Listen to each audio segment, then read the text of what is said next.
As a storyteller, my first real love was crime. And it was in that genre that I finished my first novel, starring the perpetually miserable Alex Casey, whose entire life was a wound that never healed. The books sold as fast as they hit the shelves. I wrote 5 more Alex Casey books, and they all were bestsellers. I became rich. I became famous. Success brought pressure, and I didn't handle it very well. The pressure of success got to me. My wife Alice was the sole thing in my life that anchored me. Suddenly it wasn't enough. I couldn't write anymore. I distracted myself with wild parties and whatever trouble I could scare up. I wallowed in the drama of my life, sure that Alice would stick with me even though she didn't sign up to be the lifeline of a tortured artist. It was my dumb luck she's not the type to give up.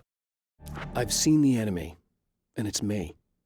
I faced dark horrors before, things that live in the unimaginable pressures of the world beyond our own. Sometimes they masquerade as humans. That's what ultimately lurks inside Mr. He's every mean-spirited tabloid story about me, an evil caricature, a creature formed in that vague territory of misconceptions, half-truths, and the dark imagination of people who heard a story about me. An urban legend made flesh, a serial killer, my dark half, brought to life by the power of Cauldron Lake. I've carried a flashlight and a gun for so long that I feel naked without either. It's all too often that I need them. The darkness protects the taken. Shadows crawl over their forms like living things, protecting them from harm.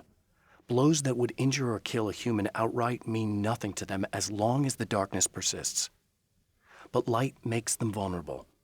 Light burns the shadows away. The darkness that drives them is still in them, but now they're vulnerable. Flashlight and gun. Sometimes it feels they're all I have left. The spiders aren't really the work of the enemy. They're a side effect, a part of the dark place's less significant fauna that has managed to slip through the opening I made when I arrived. Less an animal than an idea that has assumed the form of an animal. Makes them no less dangerous, but at least they're a little easier to deal with. The darkness doesn't protect them like the Taken, and thus they can be destroyed by either light or bullets right away. The atmosphere in the projection booth at the drive-in was charged, almost unreal. Despite that, the air felt cool and refreshing this late at night. It'd been a hot day. The summer was nearing its end, but it wasn't over yet. The darkness rose from the depths of Cauldron Lake and took Alice. It needed words. It needed me to write its way into our world. She was leverage. A hostage. I complied, but with a twist. I put in a loophole that gave me a chance to fight back. I was hunted by shadowy enemies, but I faced the darkness. I fought it with light. I drove it back. I saved Alice, but it came with a cost. I was trapped in the dark place below Cauldron Lake. After my disappearance, they thought I was dead. I might as well have been. I know it's been 2 years. I know Alice has moved on. I've tried to find a way back to her, back to my life, but escaping the dark place is almost impossible. Time does strange things here, but dreams and radio signals can pierce the veil between the worlds. I catch glimpses and echoes of the world. Sometimes I send messages out. I can only pray that they hear them. Stories come naturally to us. We can't help it. There are many different worlds, many competing realities within our heads, fueled by books, television, even barely remembered childhood tales. There's an endless supply of fictional concepts more familiar to us than anything or anyone real. We have a far greater connection to the fictional characters we know and love than the random people we pass on the street. Our destinies and inspirations are shaped by lies, myths, and fables. There are places where our world is worn thin and another reality brushes against ours. One such site is Cauldron Lake near Bright Falls, Washington. But there are others.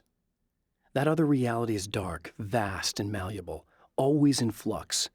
In its depths dwell vast forces and alien energies. They're dangerous. But in one of these places, if you know how, you can channel the power of that place and use it to shape reality. The Taken may well be the tool the darkness favors over any other. At some point, they used to be human, but whatever humanity they once had is long gone. Now they're just shells covered and filled by darkness. The Taken Mr. throws at me are more grotesque and varied than the ones I first encountered in Bright Falls. But I know how to deal with them. I'd be lying if I said they don't frighten me. But I've survived worse. I can't let them stop me. When Dr. Rachel Meadows got the call from Michael, telling her to hurry to the observatory, she didn't waste any time. It had been a nice party. She'd had a good time, but her social life would always play second fiddle to the mysteries of space. Michael never showed up, of course. He pulled over at the wrong rest stop. She never even thought about him at the time. The phenomenon in the sky above her was too fascinating. The film noir poster reminded me of Alex Casey, the detective's cool exterior never cracking even with the gun pointed in his face.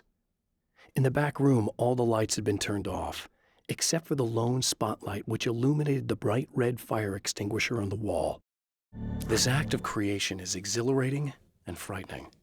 Subtext and symbols loom eager to take effect. Causality and consequence become domino chains that stretch into infinity.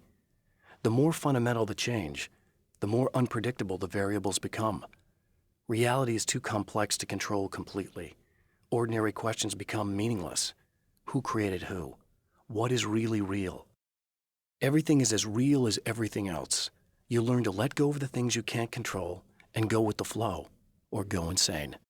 The man before Dr. Meadows was handsome and slick. He moved with lazy confidence and didn't bother to pretend that he wasn't staring at her. She didn't mind, at first. Then the man flicked open the knife and shoved her out of the control room so she wouldn't hear the signal, whatever it was. Outside, she pulled her lab coat closed and thought about running. She didn't. She didn't think she'd get very far. Not from him. She never was entirely sure why he spared her. I'd found her film from the pile of containers in the back. I'd threaded it into the projector. I swallowed hard, staring at the screen, hearing her voice. The sunrise I remembered so well only moments away. And then Mr. was there, nailed by the projector's beam, caught in his own trap. He shouted at me, first in confusion, then rage. And then the sun came up and things started to burn.